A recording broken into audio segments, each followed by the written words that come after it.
Hello, habari zenyu. Naomba kufight homa, ndawa ya homa, kifua kikohozi yenye haishi kwa watoto, kwa watu wakubwa. Homa kama saa hii ni wakati wa mvua, kuna baridi kabisa, homa iko kwa wingi. Unahitaji mkebe. Mimi niko na hii inaisha Blue Band, inaisha Prestige. So unaweza tumia mkebe yote yenye iko na kifuniko. Na unahitaji kitunguu. Unaitoa ngozi vizuri kama hii yangu nimetoa ngozi ikakaa hivi. Then unaikata. Nimeikata ikakuwa piece. Usikate piece mingi. Kata hivi. Pieces nimekata, mimi yangu ilikuwa kubwa sana, nimekata piece 4. Weka hapo hizo pieces kwa hiyo mkebe ndio zitupe dawa. Weka pieces kwa mkebe. Mkebe yangu imetoshea tu pieces 2 hivi. Weka zikiwa hivi. Chukua sukari. Just sugar. Chukua sukari. Chukua kijiko moja hivi full ya sukari.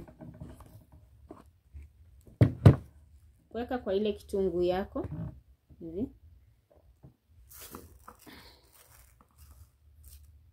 Weka kwa hiyo ingine pia. Imekuwa hivi. Hakikisha imekuwa covered. Imekuwa covered na sukari, unaona? Kitunguu iko covered na sukari. Funika. Wacha ikae kama 3 hours kama imefunikwa vizuri hivi. Imefunikwa tight.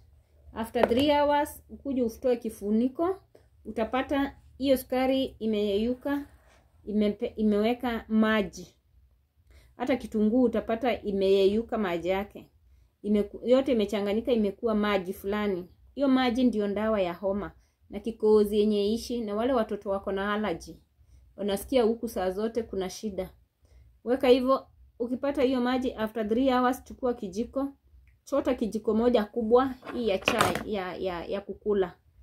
Kijiko moja ya hiyo maji pea mtoto wako asubuhi, kijiko moja mpe mchana, kijiko moja mpe usiku.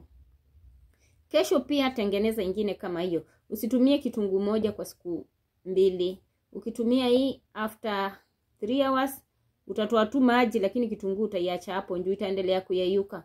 But ikifika overnight itoe, tengeneza ingine fresh ya kesho na kesho kutwa. 3 days hautakaa mwaka bila kusikia mtoto wako ako na homa ama wewe mwenyewe uko na allergy.